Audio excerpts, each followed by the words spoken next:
Bonjour, bienvenue dans la série sur la mécanique quantique. Donc nous allons revoir à nouveau l'oscillateur harmonique, et cette fois-ci sous l'optique de la théorie matricielle. Alors, je vous expliquerai en détail la façon dont on procède, les calculs, parce que ici c'est vraiment très simple, et ça vous montrera d'ailleurs à quel point l'approche par la théorie matricielle peut être très simple. Malheureusement, bien sûr, ce n'est pas toujours le cas. Et dans certains cas, on est obligé de passer par des équations différentielles à la source de la théorie de Schrödinger ou d'autres approches parfois beaucoup plus compliquées. Donc, on l'avait vu, le potentiel dans le cas d'oscillateur harmonique, c'est 1/2 kx carré. Et l'hamiltonien prend la forme très simple, P carré sur 2m, l'énergie cinétique, plus l'énergie potentielle, 1/2 kx carré. X et P étant des grandeurs mesurables, ce sont des opérateurs hermétiques. Donc X et P, et H aussi, sont hermétiques. De plus, on a la relation XP moins PX égale IH bar. Et ce qui est assez étonnant, c'est que cela suffit pour tout résoudre. On n'a pas besoin d'autres informations. Avec ça, on peut trouver les valeurs propres, les éléments de matrice, et les fonctions d'onde, tout ce qu'on veut. Alors, on va travailler dans la représentation énergie, où H est diagonale.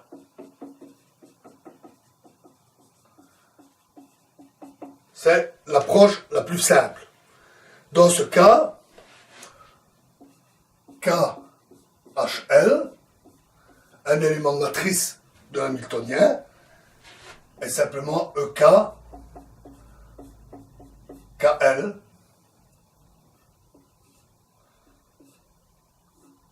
qui est différent de 0 seulement si K égale L. Bien sûr, ce sont des états orthonormés. Et en utilisant la description de l'hamiltonien, c'est égal à 1/2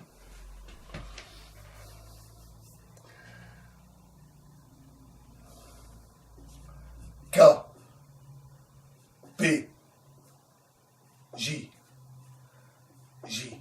P L. Alors, sous-entendu, on fait la somme sur les J, vous rappelez qu'on prenait cette convention-là, et ceci représente simplement le produit matriciel P carré fois plus 1/2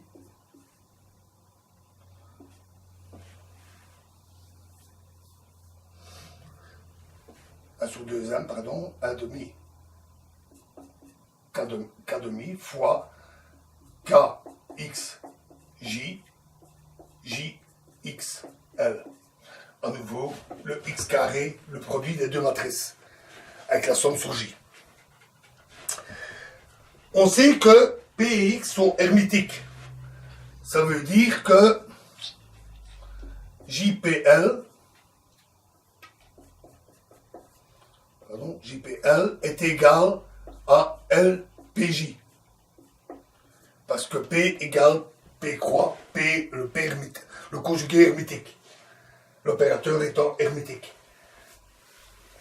Donc, comme K égale L, ceci est en fait A carré.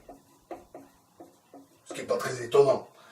Mais avec des matrices, on peut avoir des résultats un peu surprenants. Donc il faut toujours vérifier qu'on obtient A carré comme pour un nombre. A carré comme pour un nombre. De même, X est hermétique, ceci est A carré, et ceci est donc une somme de nombres positifs. Le carré d'un simple nombre étant toujours un nombre positif. Et donc, les énergies EK sont toujours supérieures ou égales à 0. Dans notre cas, les énergies sont toujours positives ou nulles. Le cas égale 0 est toutefois à exclure, parce que EK égale 0 ne peut se produire que si KPK égale KXK égale 0. Il faut que toute la somme ici soit égale à 0. Or, ceci est incompatible avec ceci. Si on écrit l'élément diagonal K de cette relation, on obtient quelque chose de différent de 0. C'est aussi relié au principe d'indétermination de Heisenberg. Les deux variables ne peuvent pas s'annuler en même temps pour un état donné, parce qu'alors on les connaîtrait avec une certitude absolue pour les deux variables qui sont incompatibles à cause du principe d'incertitude. Donc l'énergie est toujours positive. Ensuite, étape suivante, on va calculer les commutateurs avec l'hamiltonien. XH moins HX. Alors, on fait le calcul en utilisant ceci et en utilisant la relation ici. Et on trouve très facilement que cela vaut I H bar, que je n'écris pas de bêtises, sur 2.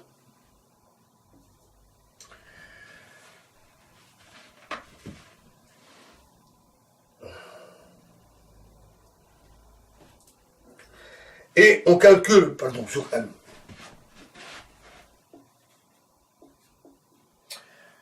PH moins HP, et c'est égal à moins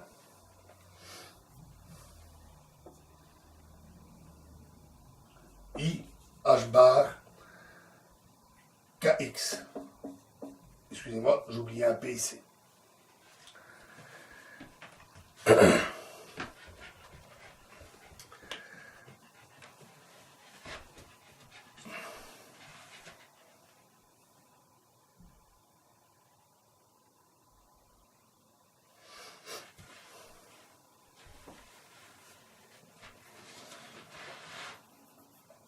P.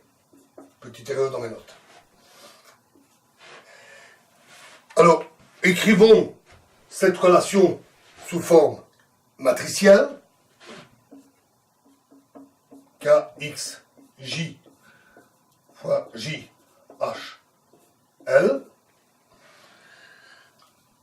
moins, avec toujours la somme sur J, KHJ fois JXL égale, alors on sait que H est diagonale, donc ça va donner tout simplement EL moins EK fois KXL. Et en utilisant la partie de droite, c'est égal à IH bar sur M fois KPL.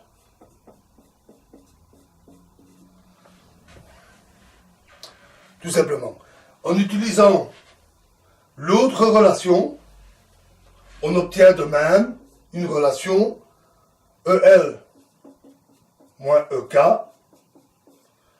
fois KPL égale moins I H bar K KX K majuscule KXL.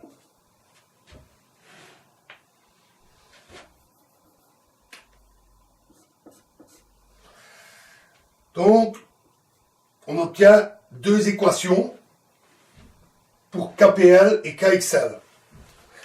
Alors, les solutions, alors évidemment, une solution possible, c'est que KPL et KXL sont égales à 0. Donc 0 égale 0, 0 égale 0, ok. Oui, mais nous l'avons vu, c'est une solution qu'on doit exclure à cause de la relation ici et du principe d'incertitude. Les éléments de matrice de K et de X et de P ne peuvent pas être nuls en même temps. Donc, on élimine, par exemple, KXL, et on trouve que la seule solution possible, c'est que EL moins EK est égal à plus ou moins H bar fois K sur M exposant à demi, c'est-à-dire racine carrée. Et ceci, c'est plus ou moins H bar oméga C, la fréquence caractéristique de l'oscillateur classique que nous avions vu, quand nous avions déjà étudié l'oscillateur harmonique. Donc, les états propres sont séparés de H bar oméga C. Et on peut aussi multiplier la première équation par moins IM oméga C. Donc, on va multiplier par moins IM oméga C. Et ajouter à la deuxième équation. Dans ce cas-là, on trouve EL moins EK moins H bar oméga C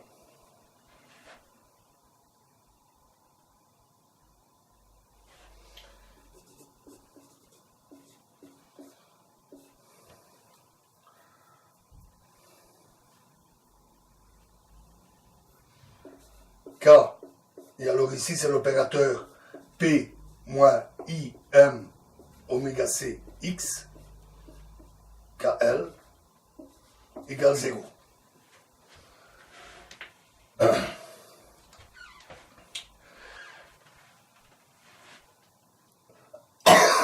Donc, puisque c'est égal à 0, ceci, les éléments de matrice ici, seront différents de 0 uniquement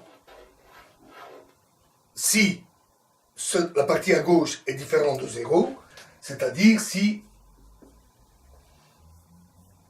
EK égale EL moins H bar oméga C.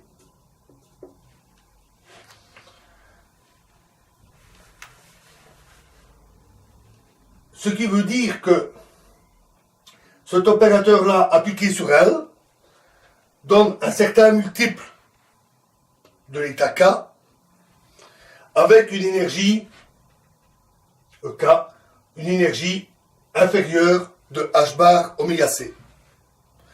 Donc l'effet de cet opérateur est de changer d'état en diminuant son énergie de H bar oméga C.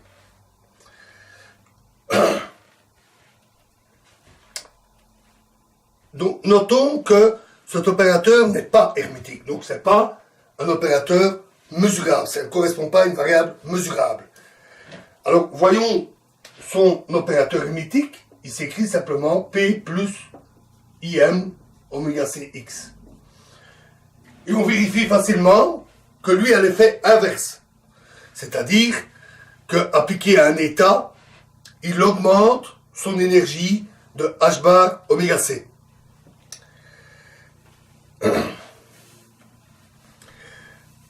Alors on peut partir d'un état quelconque, ayant une certaine énergie, et multiplier par cet opérateur plusieurs fois.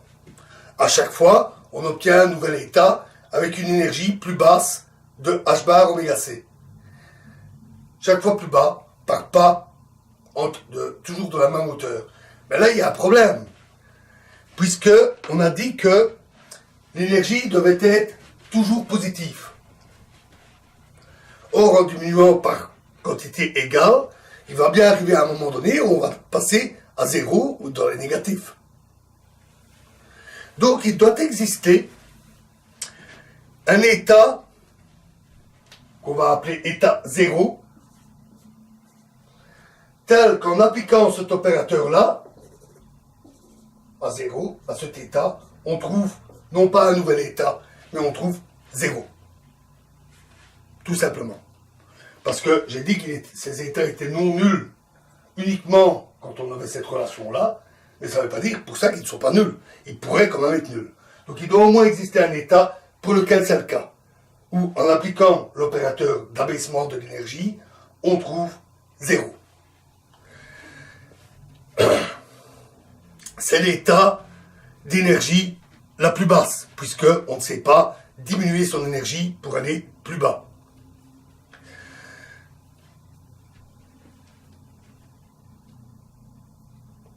Alors, si on multiplie, donc c'est P moins IM oméga C, X fois 0, si on multiplie tout ça par P plus IM oméga C, X, quelques calculs simples donnent 2M fois H moins 1 demi H bar oméga C fois 0 égale 0. Et donc, H appliqué sur 0 doit être égal à 1 demi H bar oméga C appliqué sur 0. Donc, ça veut dire que l'état de base, l'état 0, doit être un état propre de l'hamiltonien avec la valeur propre, c'est-à-dire l'énergie 1 demi H bar oméga C.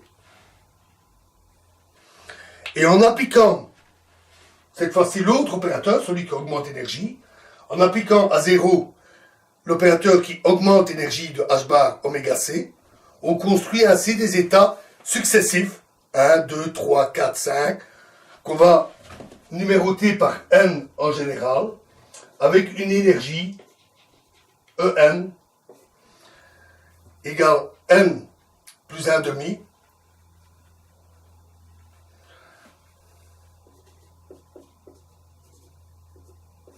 H bar oméga C. On retrouve le résultat que je vous avais donné avec la théorie de Schrödinger, ce qui est tout de même satisfaisant. Heureusement qu'on retrouve la même chose. Et ici, vous avez le détail du calcul. Vous pouvez les reproduire, combler les étapes manquantes à la main très facilement. Tout ça est très facile avec la théorie matricielle. Quand on a la chance que la théorie matricielle est simple à appliquer, on obtient réellement des calculs presque élémentaires pour aboutir au résultat, et c'est plutôt formidable. Notons qu'on utilise rarement ces opérateurs-là sous cette forme. On préfère les mettre sous sans dimension, c'est-à-dire sans unité, donc ni en mètres, ni en kilos, etc. Des nombres sans dimension, sans unité. Pour ça, on les multiplie par une constante, et on choisit en plus cette constante de manière assez particulière. Donc, on trouve un opérateur, celui-ci, celui d'augmentation, est noté à croix, et celui de diminution est noté A. Typiquement, on les appelle opérateurs de création et de destruction, ou d'annihilation. On trouve que A croix égale H plus H sur H bar oméga C plus 1 demi, et A croix A égale H sur H bar oméga C moins 1 demi. Automatiquement, on les combine facilement pour voir que l'hamiltonien peut s'écrire sous la forme A croix A plus 1 demi H bar oméga C. Et on trouve également que le commutateur A croix moins A croix A est égal à 1. Un tel commutateur égal à 1 est assez typique des opérateurs de création et de destruction. Alors pourquoi est-ce qu'on les appelle comme ça? C'est parce qu'on les rencontre en physique des particules, où là, on n'a pas un simple oscillateur, on a un champ un champ électromagnétique par exemple. Et ces opérateurs consistent à la création ou à la destruction de quanta d'énergie H bar oméga, c'est-à-dire H nu. Donc de photons, par exemple, pour le champ électromagnétique. D'où leur nom d'opérateur de création et de destruction. Ça vous ouvre un tout petit peu déjà les portes sur la physique des particules.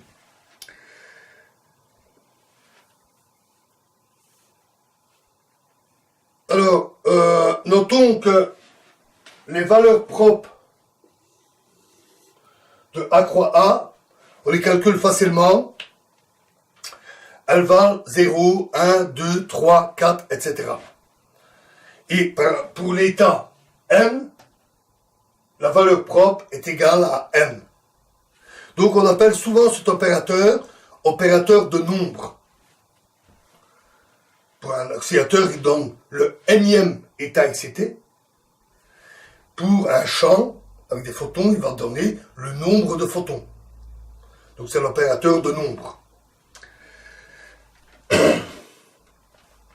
Voilà, alors ensuite on peut calculer les matrices détaillées pour A ou A croix, pour X, pour P. Tout ça c'est du pur calcul, c'est un peu plus lourd, vous ne pouvez pas vous embêter avec ça, c'est pas très parlant, on obtient des matrices avec des éléments qui sont autour de la diagonale, ce ne sont pas des matrices diagonales réelles, sinon elles seraient hermétiques.